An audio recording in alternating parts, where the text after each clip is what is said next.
Welcome, everybody, to the DBS Films podcast. My name is Kellen. With me, as always, is my brother Brendan, and together we make movies with DBS Films. Today, we're going into part 2 of The Haunting of the Morgan Estate. This is going to be the actual production, what it was like filming and making the movie, and more importantly, what are some of the unexpected things that you can never predict but are likely going to happen to you if you're trying to make an indie film. So, Brendan, we are feeling good. We got 2 found footage movies. We did them in record time. We turned it around already. We're going to have a smooth sailing set, aren't we? Was that not the mentality you feel like we were kind of heading into this one with? Yeah, I thought that this would be the one that really breaks through. Super smooth shoot. We'll be popping champagne on the last day. We had more time on this one. We had more resources. We did a much better job of scheduling. We did a much better job of pre-production. I had 6 movies under my belt, so I had a good idea of how to work with everybody, how to run a set, how to run an efficient set. So there was no, big pitfalls that I foresaw. And little did I know. And I did lie to you guys. I lied to all our viewers and our super fans when I said that The Invited was the closest we came to not finishing a product, to having essentially a broken movie. And that wasn't the case, because the Morgan Estate is actually the one, when I finished shooting, I was pretty much convinced that this would not be able to be uploaded, just because we were missing so much stuff. And then when we actually did pickups to get that stuff, I had a second realization that we're probably not going to be uploading this, when we started to go back and really come through the footage and to see all the issues that were in the footage. So it's a testament to the crew, the actors, and everyone that worked on this project that we actually got something uploadable, and the fact that it did very well and it did make its money back. So this production, what I thought would be our easiest and our smoothest shoot, turned out to be the hardest and most painstaking experience of the Hateful Eight. It's really where boys become men in the editing room, of going through that entire process. And I mean, it was a journey, and at that point in time, once you kind of get from start to finish with it, you really are so desensitized. But there was a ton of issues that we had, just getting in a finished product. And I remember on set, you texted me when things kind of got awry. You were like, I don't think we're going to have a movie, which, again, that's a serious text that we've seen. And I think it's always going to come back as we continue to make movies. Anytime we have a major issue in production, I guarantee we'll probably say the same things, which is I overestimated, how much we were, how good we were. And, everyone, the actors, the DPs, everyone did a fantastic job, did an amazing job. It was just us overestimating our ability to pull off the story we wrote for ourselves, to pull off filming it, and to, pull off making it within that time frame and that schedule. So all those things, if you're the producer of a movie, I think it can be kind of easy to almost say, well, if only this person, or if only that person, or it was really because you're the one in charge. You're the one in charge. And, we got very lucky with the team that we had, in the sense that we were able to get to where we could have, because any other team could have got less. And I mean, we got across the finish line by just a pinky, in my opinion. We just made it over that line.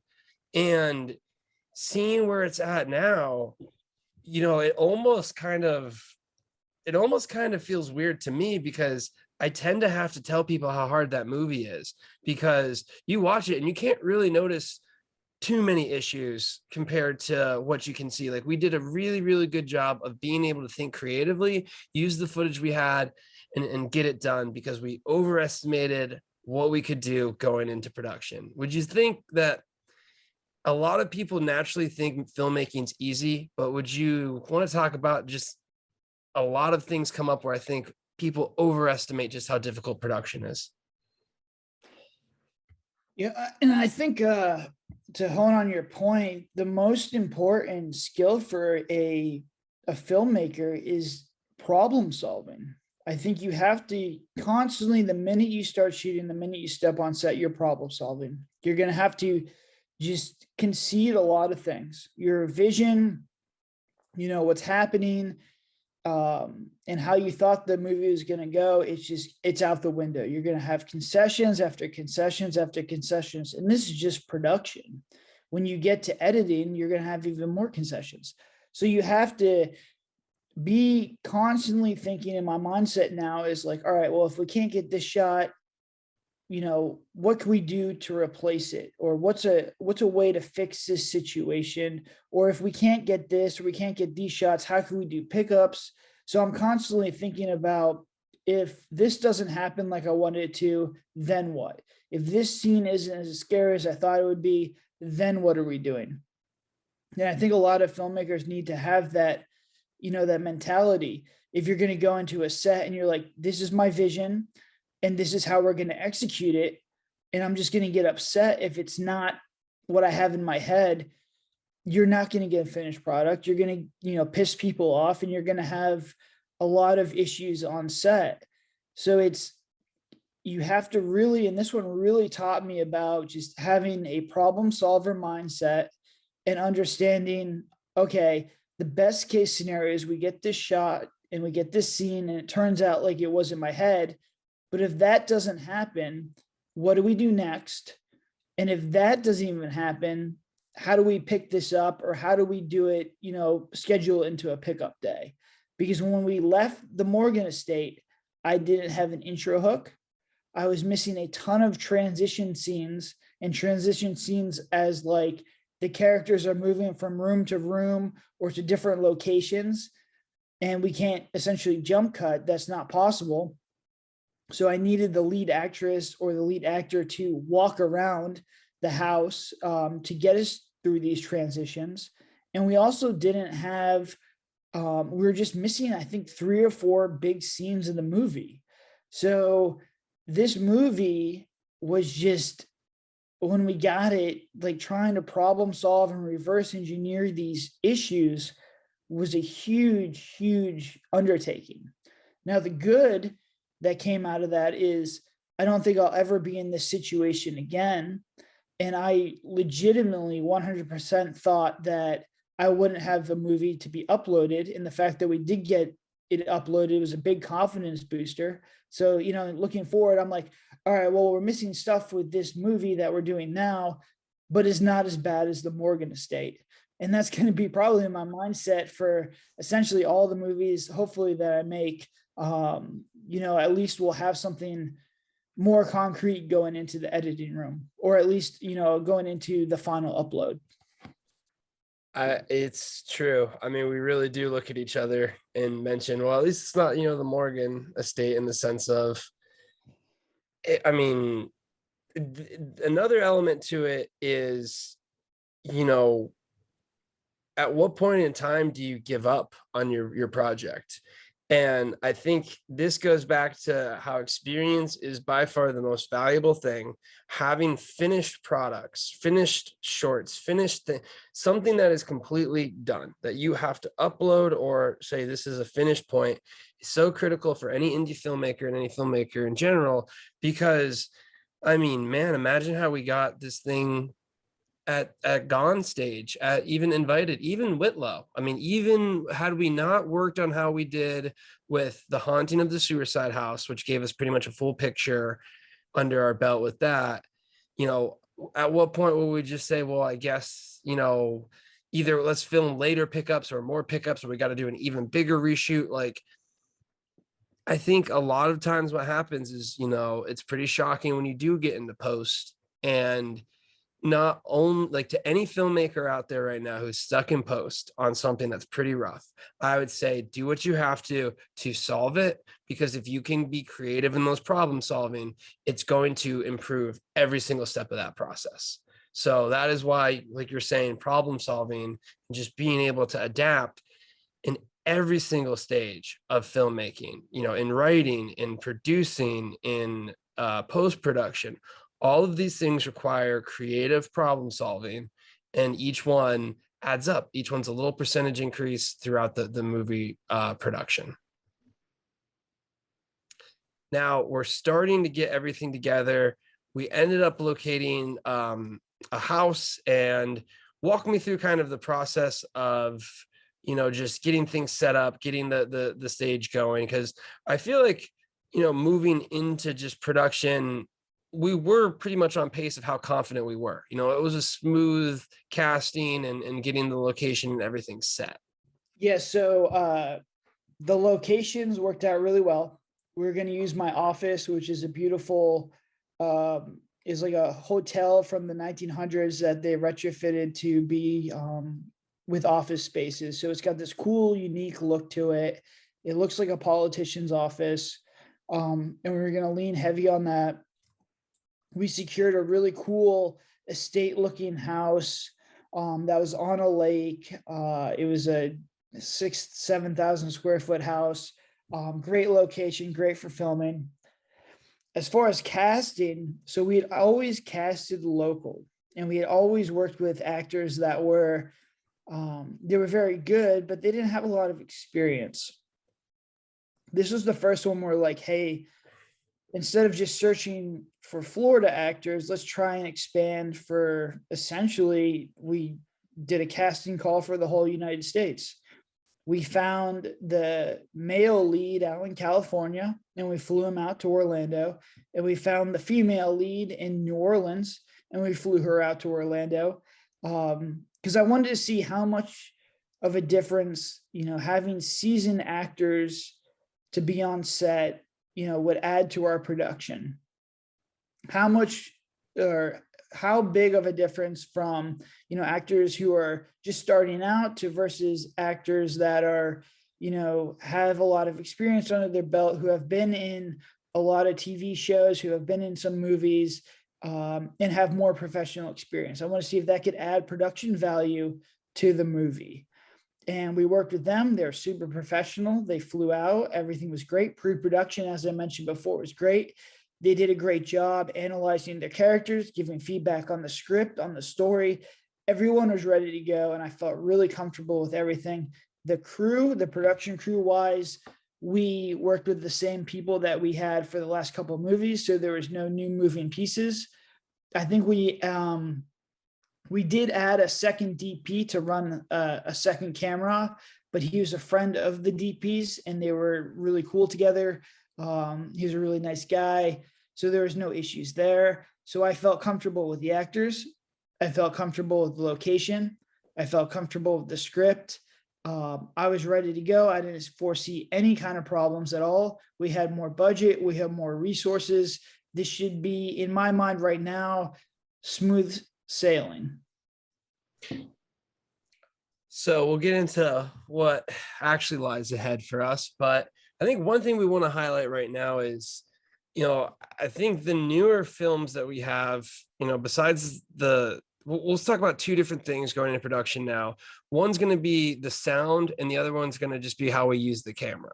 So let's hop into first what we're doing when it comes to having a dual camera. So 2 cameras on set. I've heard a lot of chatter between 2 cameras, 1 cam, what the differences are. Let's go over pros and cons of a dual camera setup. So I'll let you start off with what you think some of the positive elements are. So the positive elements is, if it's done properly, it can save you can essentially cut your shooting time in half. The problem with 2 cameras in a cinematic movie is it's really not possible. They use them in Hollywood for action scenes and to make sure you're capturing different angles in action scenes.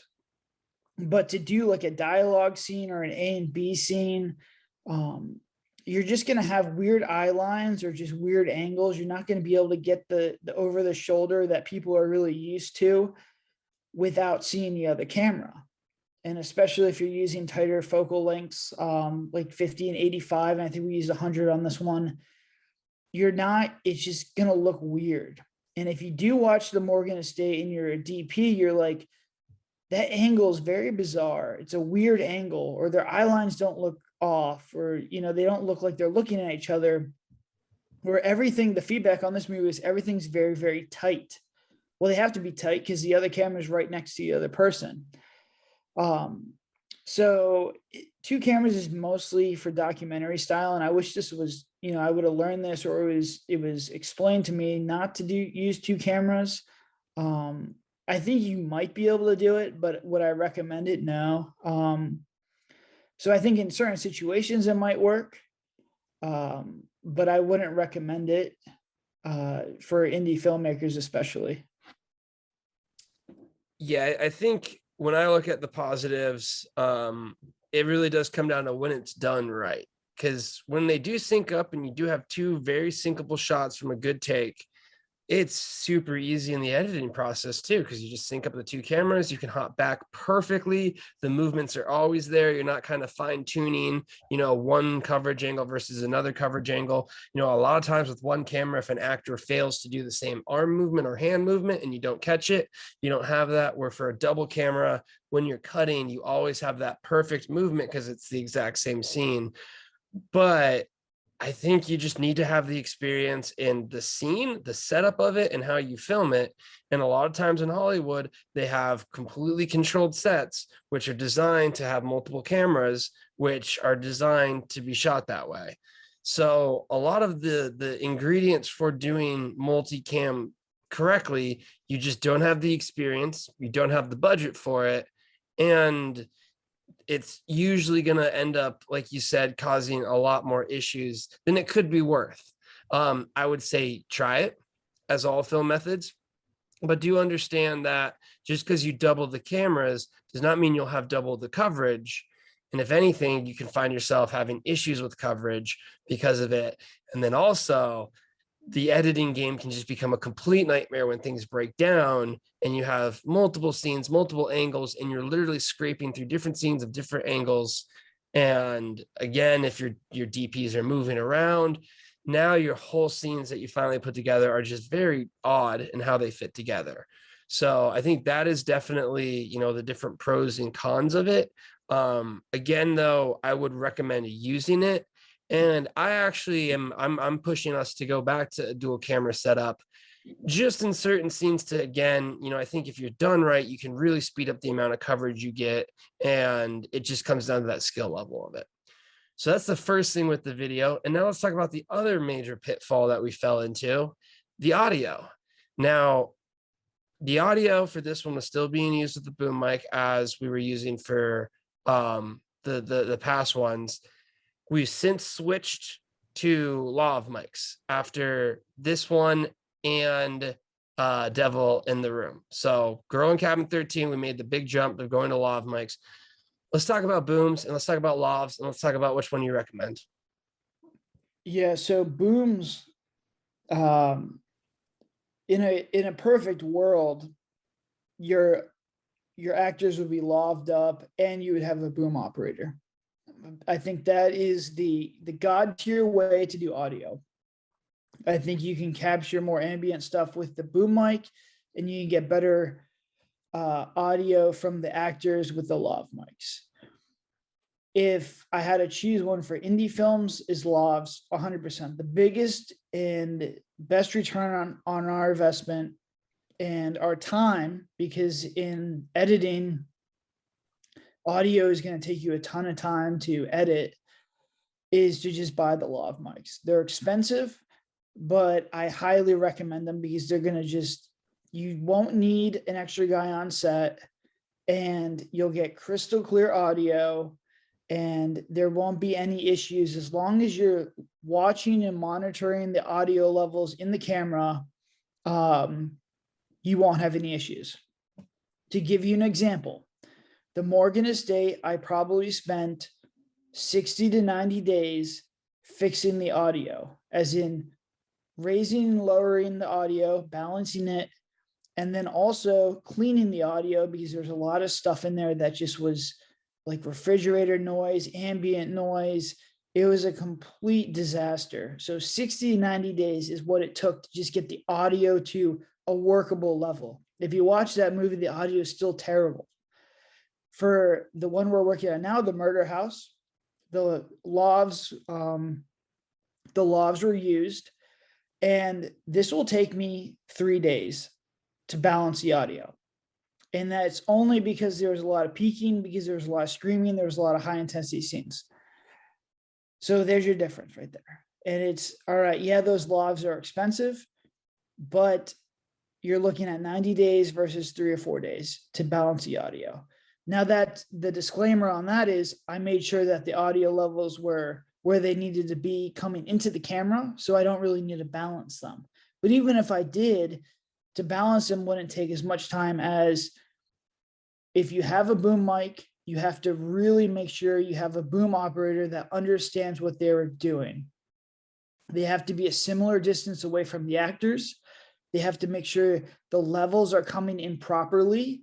And they have to make sure that they're moving around with the actors and they're keeping a consistent space from the actor's mouth. Because you can have audio levels, if they're moving the boom away, yes, you can fix that in post if the boom mic moves away and it sounds a little bit further off. But the biggest problem is if you're going to constantly have to raise and lower the audio levels of both actors. And then if you have the boom mic far away from the mouth of the actor, to fix that in post is almost impossible. You can raise it up, but it still sounds off. And then when you put in audio or you put in a score over it, the score drowns out their audio. It sounds off. That's the biggest feedback that we got from Morgan State was, number one, why do you have music all the way through the movie? The reason we have music all the way through the movie is to mask a lot of audio issues. And then they're saying, well, why does the score sound like heavier or louder than the actors' voices? Well, the actors' voices are at the normal level as far as broadcast standard. The problem is they were so far away from the boom mic that the depth is just off. It doesn't sound dense. It's not rich sound. So the music drowns out what they're trying to say. And I see this a lot in indie films if they're using a boom mic, where the music will drown out what the actors are saying because you cannot properly duck the actual movie score under the actor's voice, because the actor's voice almost has an echo to it because it's so far away from the boom mic. So my recommendation, get the lav mics, invest in the lav mics. In the long run, your productions will be much better. Your audio will be much more crisp, and you will have a much easier time editing in post if you're using a boom mic. And if you are using a boom mic, please make sure you have someone who has boom experience and understands how to properly get the boom mic audio done correctly. Yeah, that's exactly what my thoughts are after having experienced us. I think we spent like 8 hours one day after Thanksgiving, just literally listening to the couch scene and going up, down slowly. Is this too much underwater? Is this not enough underwater? And, it's really all of those elements. I think the biggest one goes to like double cam and boom. Yes, those are great tools in a filmmaker's arsenal, but you're most likely not experienced enough to even use them to their most efficiency. And because of that, you shouldn't even really be looking at those. You should just master a single and master a lav if you have, choices to make.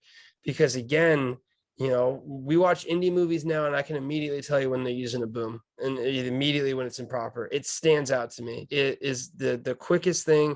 There's studies that show that people pick up on audio issues way more than they pick up on visual issues. It's just one of the ways the senses work. So, you have a glare here, you have something here, but if the audio just sounds off, it's going to grab everyone's attention. And now they're looking at your movie for the wrong reasons. So then they just kind of continue to move from there. So with the lav mics, the biggest thing to me is they're consistent. I can go ahead and isolate the issues because the levels we're getting are consistent. They're easy to apply to the actors. You put them on the talent, we use tape on the inside of the shirt, and then they fall around and it walks with them. There's multiple convenience elements to this. One of the big convenience elements on production is simply having another person being constantly ready. In the nature of itself, the more people you have on set, you always have an additional timer. The more people you need in a set or in a scene, you have that additional timer as well. That means everyone needs to get set. That means I need to confirm with the boom operator that he is rolling on the sound so that we can match it up, and then goes on into matching up and everything like that in post. All of those are elements that can quickly be simplified with a lav, and most likely you're going to get a better result from it.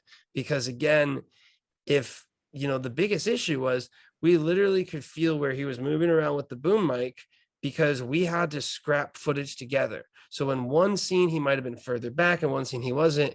And yes, we can raise the audio to get them up, but then you can immediately, you're covered by ambient noise. You hear the ambient noise completely move up too.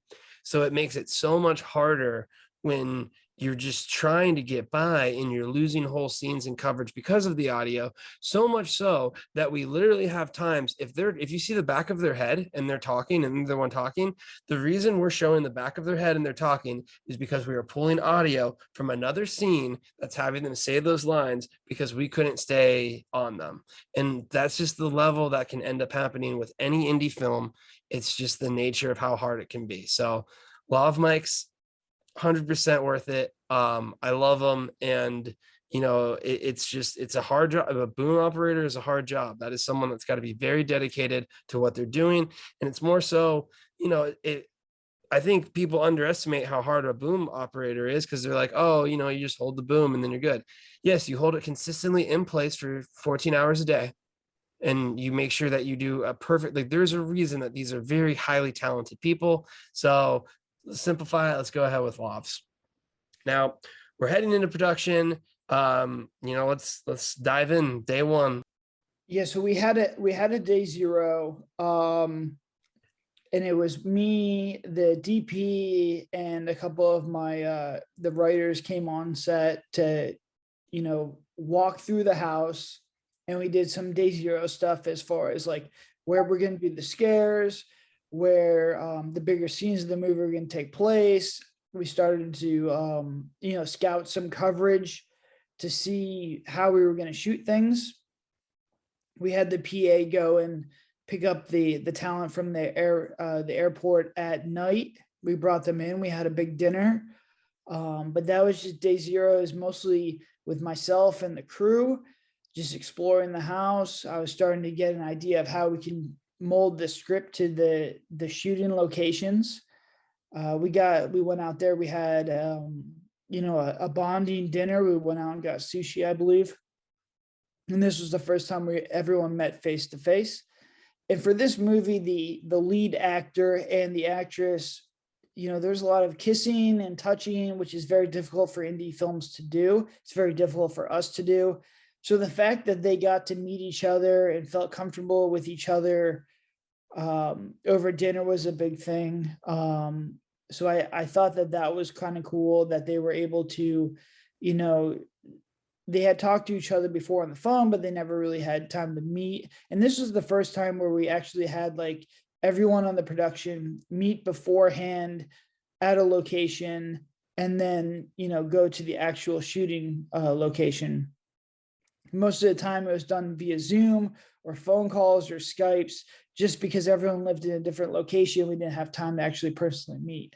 So I do think that's a smart thing. If you can get your actors to meet beforehand, to get them comfortable with the crew, to get them comfortable with the other actors, and just to loosen them up, I think is a good thing. Because when we started shooting on day one, they were much more comfortable. They were much more relaxed, and shooting, we didn't have that, like, essentially day one, not fear, but like they were just a little bit stiff, and we didn't have that at all in this movie. And I attributed that to, number one, they were professionals. They had a lot of experience, but also we did, have like the bonding dinner the night before the shoot actually started.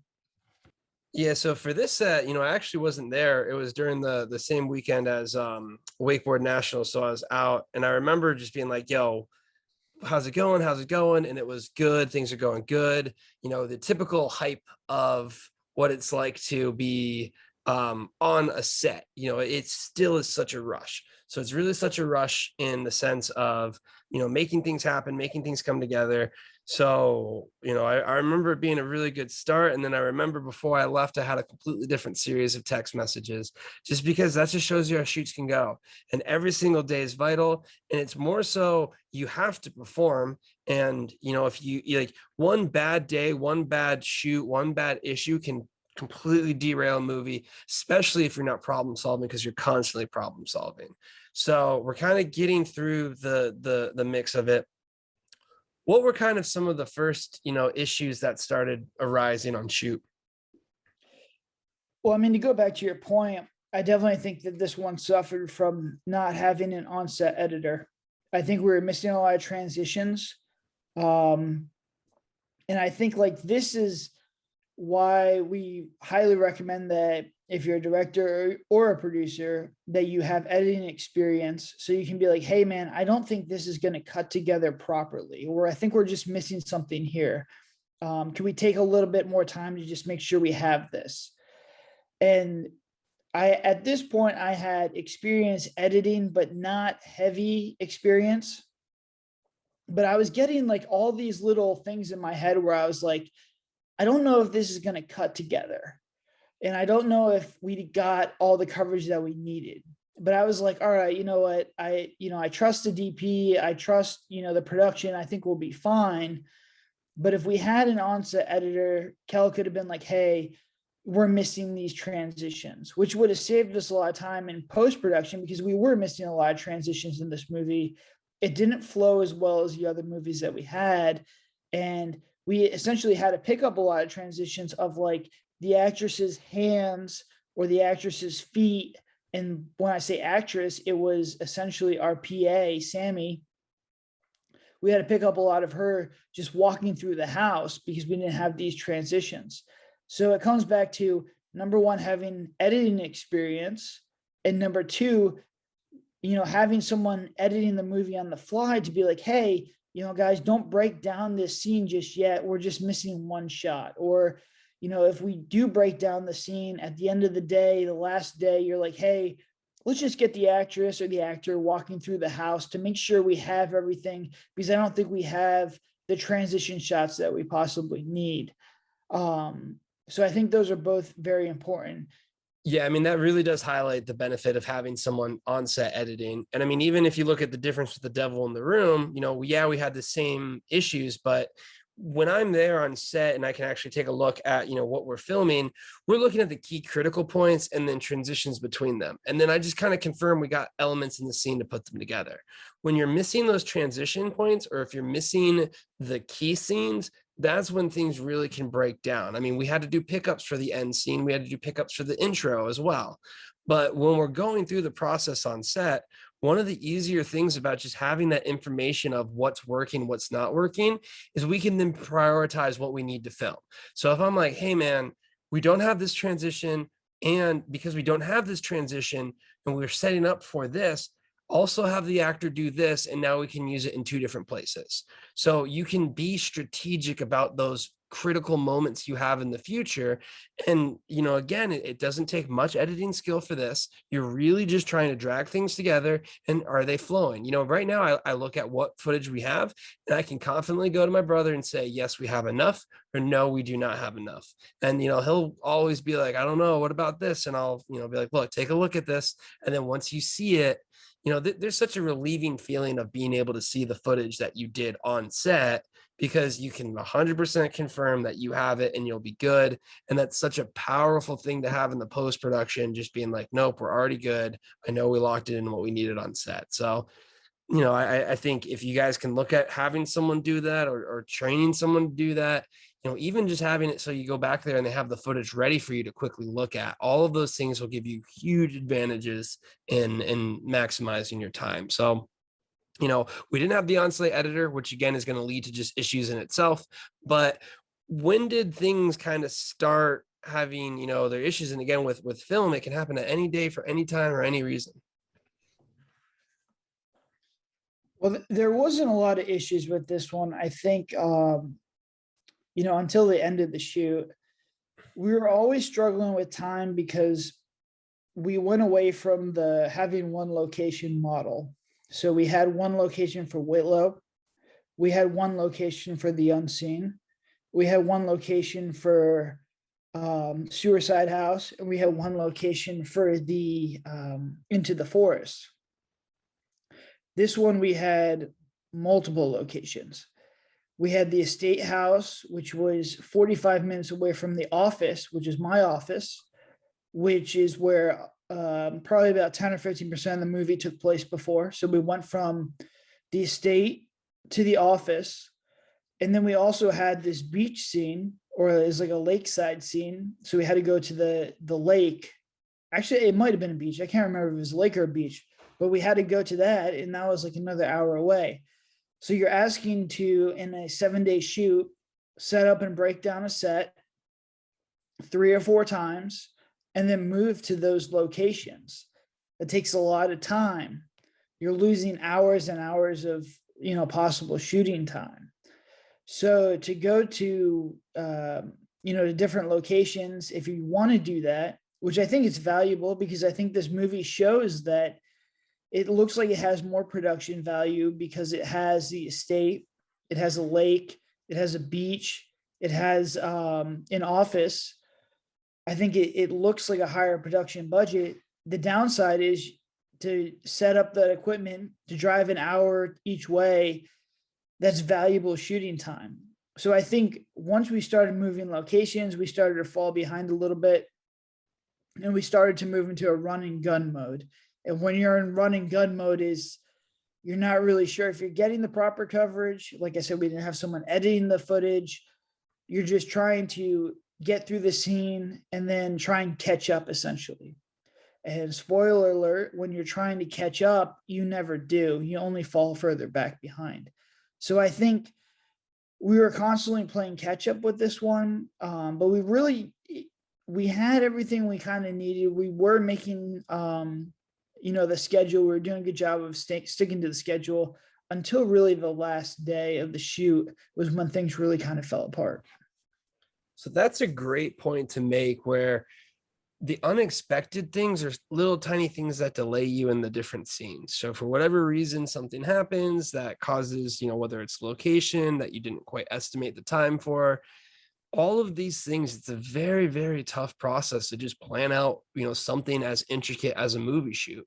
So being able to coordinate all of those things correctly, you're going to have erosion of your time. And before you know it, you're so far behind, you're already pushing things off. One of my biggest things I always say, make sure you give yourself an extra day. You will use it, guaranteed. And being able to, just cope with that to as best as possible, because it is a compromise of what you can get done with the limited amount of time and resources that you have.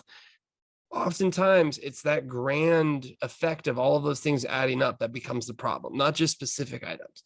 But you also have the luxury of having things happen, when you're already behind and it's already critical. So, this is just something that up until this point, you were saying, things are going good, things are okay. It was kind of getting there.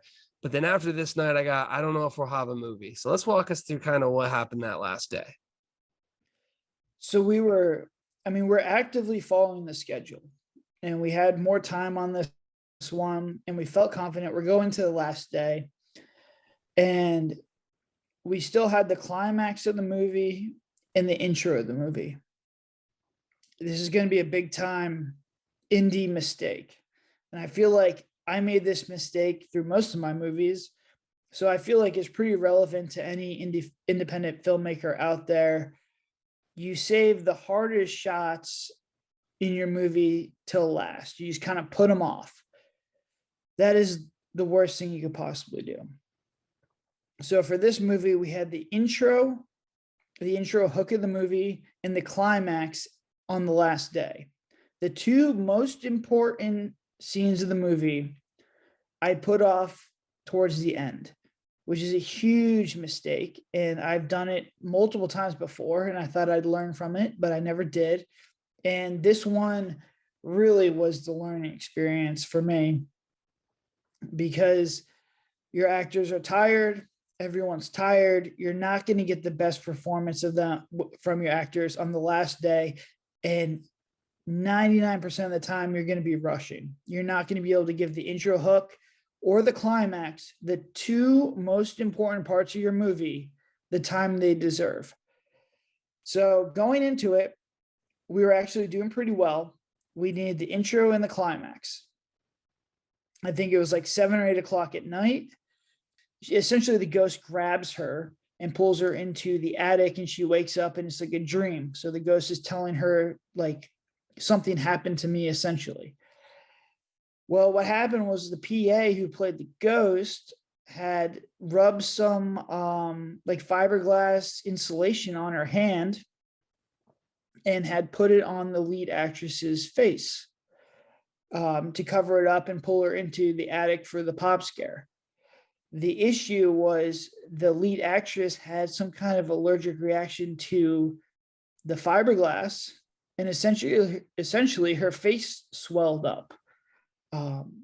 So for obvious reasons, for continuity reasons, we had to essentially stop production for a few hours. So this was 8 o'clock at night. We had the climax, which wasn't too intensive.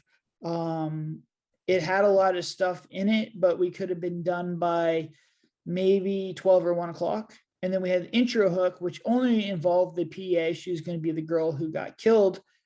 That would have taken maybe 3 or 4 hours. So we would have wrapped at maybe 4 or 5 in the morning. But we could have let the main leads, the actors who had been working all through the set, who had been working long hours, we could have wrapped them. Anytime you could wrap actors, it's really good for set morale. So the fact that our lead actress had a swollen face, we had to stop production. This immediately killed all momentum and essentially made me text my brother saying, look, I don't think we're going to get this, because we had to wait for the swelling to come down. I had to make sure the actress was okay with moving forward, because she was pretty upset that, her face was swollen, understandably. And thank God, like, she did a great job, and she's an absolute trooper to come back. And she is a testament that we were able to make this movie, because she powered through all this. And I think she had a flight at 7 a.m, and she was able to just crank it all the way through, because if she was not able to step up like she did, we would not have a movie. But this comes back to the point of problem solving, and just, you have to prepare for the worst. And it's one of the reasons why I'm super pessimistic on set now, because I've had all these experiences. If something small happens, I start to get PTSD, and I'm like, oh, here we go again. Something bad's going to happen, and we're going to have to problem solve. But the fact that I was able to problem solve through this, the fact they were able to rally around each other, is a testament to the crew, the testament to the actors. And it's honestly a miracle that this thing got uploaded after all the stuff that we had to deal with on that final night.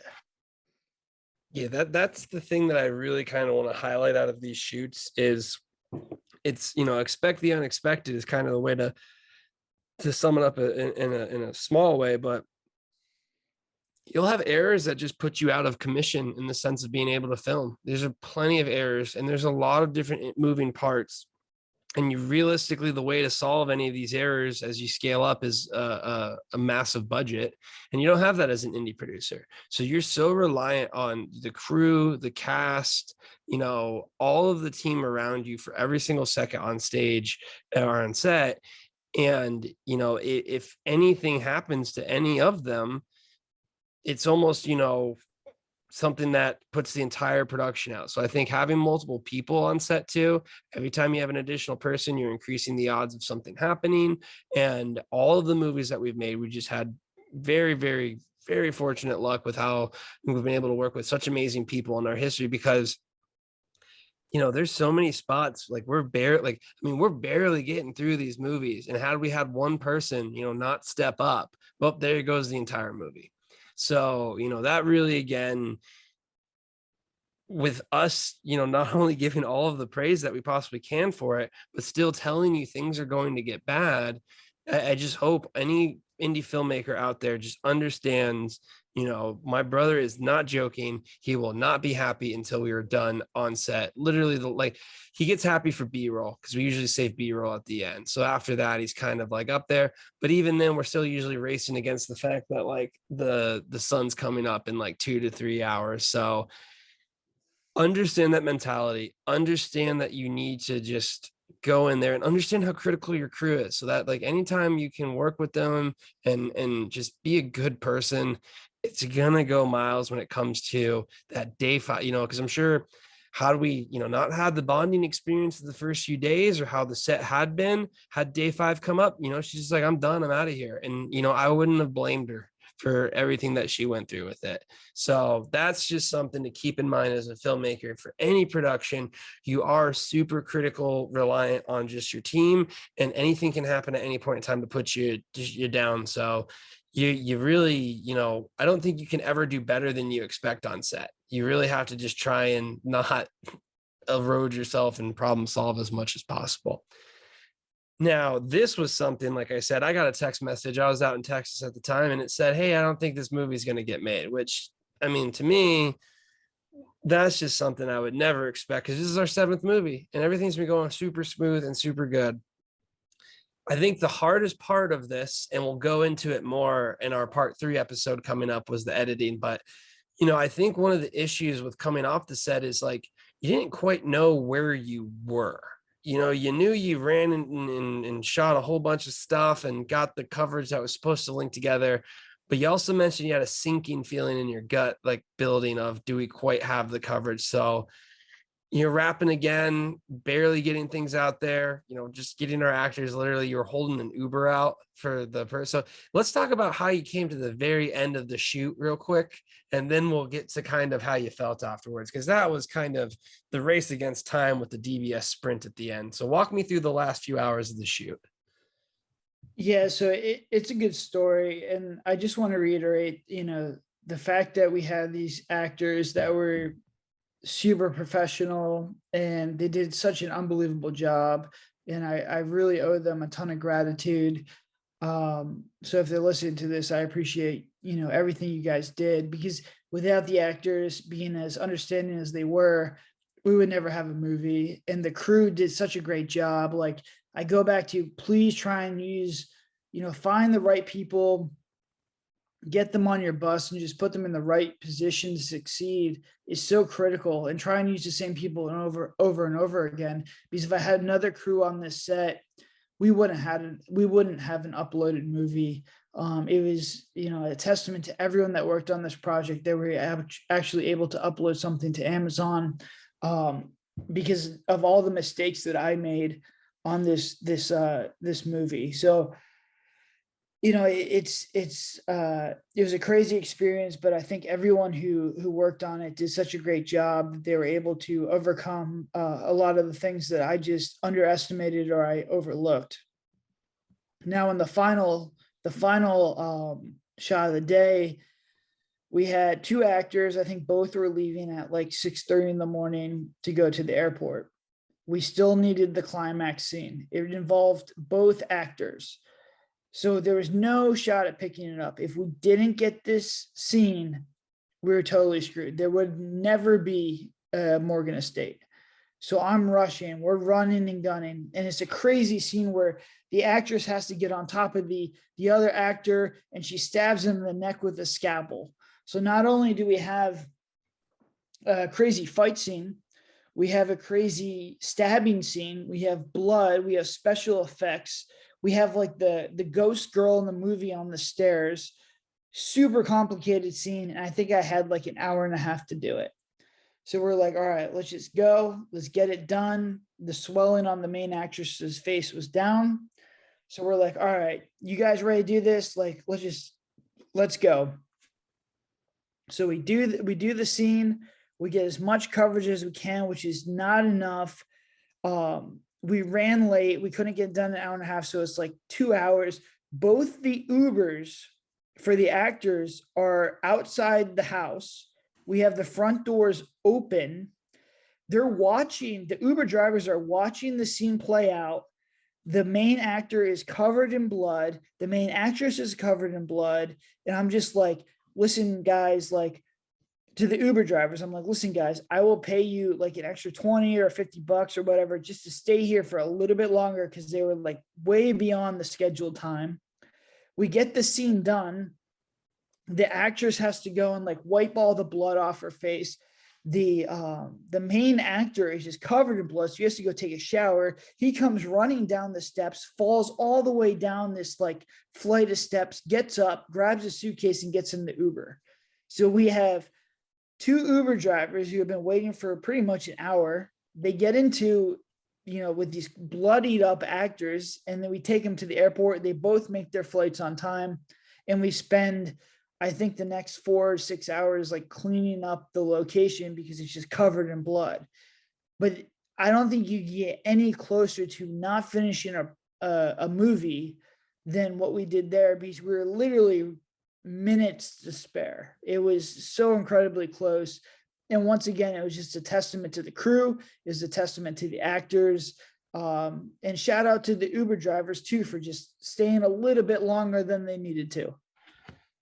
Yeah, and I mean, I can't imagine, like, we really strung this movie together with the core shots that we could have had. And if we did not have that final scene with the final stabbing, there's nothing we could have done. There's no way that you pick that up to show something else happen. Like, you literally are missing out a plot point. Well, now we did a bunch of other pickups for this, which we'll actually go into in our part 3 episode of this to really kind of highlight, that, because technically it happened long time after we were done with the first production, because at this point in time, I believe we had the Suicide House either ready to go or up around this time, but we had Into the Forest still being worked on, and we had the Morgan Estate. The Into the Forest was pretty much done, but I don't know if it was uploaded. It might have been uploaded at this time, but we basically are looking at Morgan Estate, and then we're going to look at doing The Devil in the Room. So we film that movie next month. So we literally have 2 movies that kind of stay in post. So in part 3, we'll talk about getting through that post-production and the additional 2 pickups that we did. I mean, I think it was like multiple days of pickups really to kind of string what we had together with what we've finally got as a product. And if we hadn't got any of that last scene, I mean, we would have been completely screwed. Like you said, you would have had to pay to get the actors to come back out and reshoot a whole bunch of stuff, which in the essence of filmmaking is basically looking at adding 40% to your budget. And I don't care what you're doing. If you have to add 40% to your budget, you're not doing a good job at it. So that's just something to really keep in mind for, the damage that would have happened, even if, we missed one scene or one of those takes, because it was run and gun and it was shot and done. And it was just something where that's as indie filmmaking as you can get. So overall, Brennan, what would you say main takeaways from the set, not knowing what you knew from, post-production and whatnot, or just kind of where you were at? What was kind of your main takeaway of, oh man, cinematic's a lot tougher than I remember? Yeah, I remember driving home, and usually when I drive home, I feel pretty good. I feel pretty comfortable. And I was like, I don't think we're going to be able to get this. And to go back to the problem solving mindset, I knew I was missing. So I was driving home. It was about an hour drive. And I was like, all right, I'm missing the intro. I'm missing parts of the climax. I'm missing about 2 or 3 different scenes in there. And I'm missing a ton of transitions. So I'm trying to figure out in my head, do I need to bring the main actors out again, which Kel said is going to increase the budget? Do I need to rent this estate house again? Which when you rent a location, essentially it's cheaper the longer you do it. If you want it for 1 or 2 days, it's very expensive. So I'm trying to run numbers. I'm trying to put the movie in my head and figure out what needs to happen. And I was just like, I don't know if it's feasible for us to actually get this done. I don't think we can possibly do it. But I mean, I always fall back on the idea that if there's a problem, whether in life or in movies, there's going to be a solution. So that a problem cannot exist without a solution also existing. So I was like, all right, whatever's going to take, we're going to figure out how to get this thing done. I'm going to take a day to sleep, and then we're going to start to go through the footage and we're going to figure it out. And this was even before I started to look at the footage. When I started to look at the footage, I was even more pessimistic. But testament to, the team and, working with Kel, we were able to brainstorm a way to get this done. We got extremely creative in some of the shots. And if you showed it to a lot of people, they had no idea the lengths that we had to go to pick up all this stuff without any of the main actors. We probably added 8 to 10 minutes of this movie without the main actors, which is absolutely ridiculous if you actually think about it.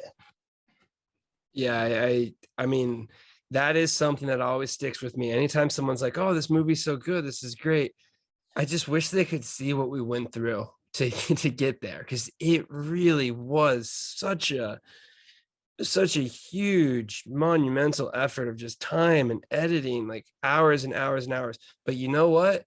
Is by far the best thing to happen to us, in the sense that because we were able to get through all of those problems, because we were able to solve them, and understand what we were doing, we were able to become so much better from it. And to hop into part three, as soon as I landed from the trip back, the first thing was I picked up the hard drives that we had, and you're like, I'm doing a pickup shot with this. Like, I think it was the week after, or during the weekday, like we scheduled a really quick pickup, and it was, and this was the first pickup again for the intro. And then we, like, basically we had a first pickup, and then we ended up having to do multiple pickups to fill in the dot. But we knew we had to do the intro. But again, we didn't necessarily need the main actors for the intro. So we scheduled a quick pickup.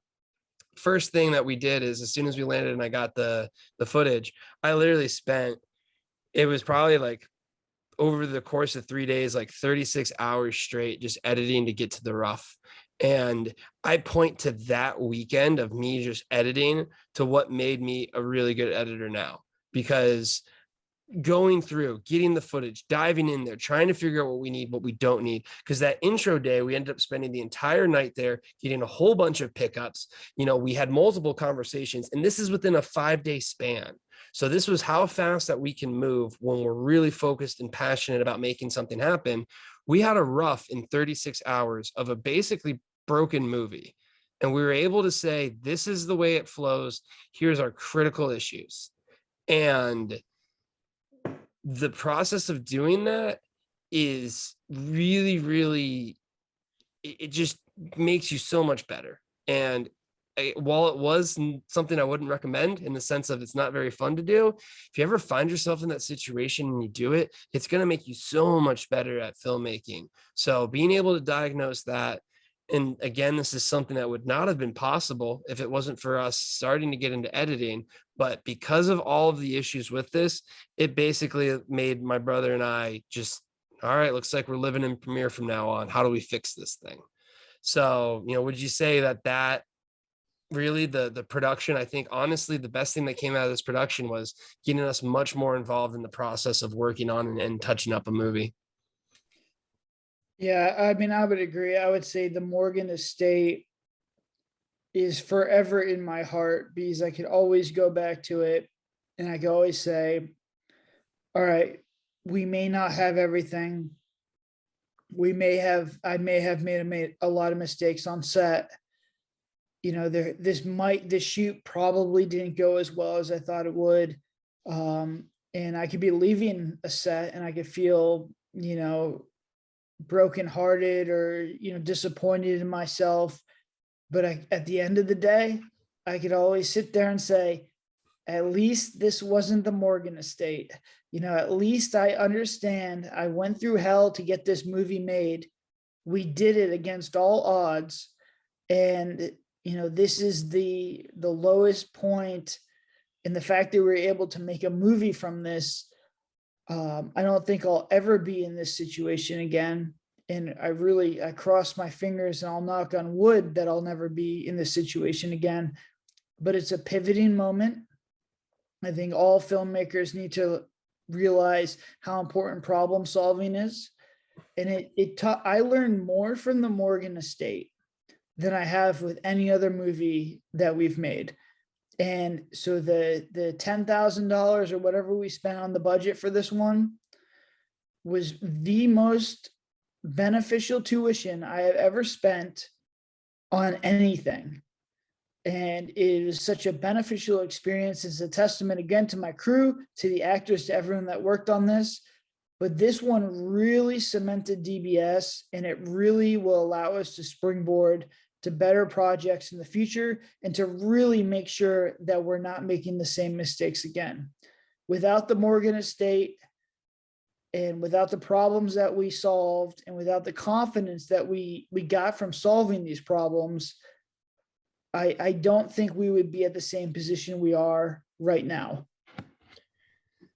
It's definitely true. And part 3, we're going to talk about that monumental effort of post-production. Honestly, guys, I'm really looking forward to it, just because I think if you can conquer things that we went through in that situation as a filmmaker, you're destined to just improve. And I think you're going to have great success, because I think if you can solve those problems, you can then set yourself up not to make them. And then you're really saving yourself in the post-production element to it. So it's a whole process. We're going to go ahead and dive into it. But with that being said, we're going to wrap up this episode. Again, be sure to go ahead, interact with us wherever you can. We have a super awesome Discord channel. We have our super fans, which are on our Discord channel. They get a whole ton of perks. They're going to actually see The Haunting of the Murder House pretty soon. So this movie, which most likely will not be out for 6, 7, 8 months, possibly, depending on how things go with distribution, they will be able to see it before then, give us their notes, give us their feedback, be part of the process. And we really want to continue to always be a community-driven film production studio. So if you want to interact with us, please go ahead, take a look at us online, follow our links. You'll see us in our Discord, and we'll love to have you there. But until then, hope you have a good one.